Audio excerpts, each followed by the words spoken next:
ಎಲ್ರಿಗೂ ನಮಸ್ತೆ. ನಿಮಗೆಲ್ಲ ಗೊತ್ತಿರೋ ಹಾಗೆ ಎಲ್ಲ ವಿಷಯ ಎಲ್ಲ ಗೊತ್ತು, ಎಲ್ಲ ನ್ಯೂಸನ್ನು ನೋಡಿದರೆ ಎಲ್ಲರೂ.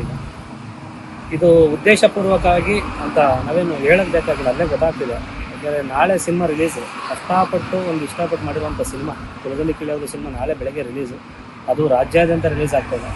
ಈ ನಡುವೆ ನಾಳೆ ರಿಲೀಸ್ ಇಟ್ಕೊಂಡು ಇವತ್ತು FIR ಮಾಡೋ ಅವಶ್ಯಕತೆ ಇರಲಿಲ್ಲ. ಯಾಕೆಂದರೆ ಇತ್ತೀಚಿನ ದಿನಗಳಲ್ಲಿ ನಾನು ಮಾತಾಡಿದ್ದೀವಿ, ಏನು ಹೆಂಗೆ ಅಂತ ಕೇಳಿದಾಗ ಕೆಲವೆಲ್ಲ ಕ್ಲಾರಿಟಿನೂ ಕೊಟ್ಟಿದ್ದಾಳೆ. ಹಿಂಗೆ ನಾನು ಸುಮ್ಮನೆ ಇದ್ರು ಬೇರೆಯವ್ರು ಬಿಡ್ತಿಲ್ಲ, ಹಿಂಗೆ ಮಾಡಿಸ್ತಾರೆ, ಕೆಲವೆಲ್ಲ ಮಾಡು, ಈ ಥರ ಮಾಡು ಅಂತ ಹೇಳ್ಕೊಡ್ತಿದ್ದಾರೆ ಅಂತ. ಅವ್ರು ಯಾರ್ಯಾರು ಹೇಳ್ಕೊಡ್ತಾರೆ ಅನ್ನೋದು ನನ್ನ ಹತ್ರ ಬಾಯಿ ಬಿಟ್ಟಿದ್ದಾಳೆ. ಓಕೆನಾ? ಅದು ಯಾರ್ಯಾರ ಜೊತೆಲಿ ನಿಂತಿದ್ದಾರೆ, ಟೋಟಲ್ಲು 2 ಹೀರೋಗಳು, ಒಬ್ಬರು ಲೇಡಿ ಡಾನು, ಅವ್ರು ಯಾರು ಅಂತಲೂ ಹೇಳ್ತೀನಿ, ಅವ್ರು ಯಾರು ಅಂತ. ಅವ್ರು 3 ಜನ ಜೊತೆ ಒಂದು 10-12 ಜನ ಒಟ್ಟಲ್ಲಿ ನನ್ನನ್ನು ಸಾವು ಬಯಸ್ತಿದ್ರಂತೆ. ಮೊನ್ನೆ ಅವನು ಇವ್ರು ಸಾಯಬೋದು, ಅವನಾರು ಸಾಯಬಾರ್ದು, ಆ ಥರದ್ದು ಒಂದಿಷ್ಟು ಸಾವುಗಳೆಲ್ಲ ಬಯಸಿ ನಗಾಡ್ತಿದ್ರಂತೆ. ಗೊತ್ತಿಲ್ಲ ನಾನು ಯಾರಿಗೆ ಏನು ಮಾಡಿದ್ದೀನಿ ಅನ್ನೋದು ಗೊತ್ತಿಲ್ಲ. ನಂದಾತು ನನ್ನ ಪಾಡಿಗೆ ಕೆಲಸ ಆಯ್ತು, ಕೆಲಸ ಇಲ್ಲ ಅಂದರೆ ಊರಲ್ಲಿ ಜಮೀನು ಕೆಲಸ ಆಯಿತು, ಅಷ್ಟೇ. ನಾನು ಇನ್ನೇನು ನಾನು ತಲೆ ಕೆಡಿಸಿಲ್ಲ. ಪ್ರತಿಯೊಂದು ಸಾಕ್ಷಿನ ನಾನು ತಂದು ಕೊಡ್ತೀನಿ. ಈಗ ನನಗೆ ಒಂದೇ ಓಡ್ತಾರೆ ತಲೆಯಲ್ಲಿ. ಯಾಕೆ ಅಂದರೆ 1.5-2 ತಿಂಗಳಿಂದ ಈ ಸಿನಿಮಾ ರಿಲೀಸ್ ಅಂತ ಎಲ್ಲರ ಮನೆಗೂ ಹೋಗಿ ಇನ್ವಿಟೇಷನ್ ಕೊಟ್ಟು ಸಿನಿಮಾ ಕರೆದಿದ್ದೀನಿ.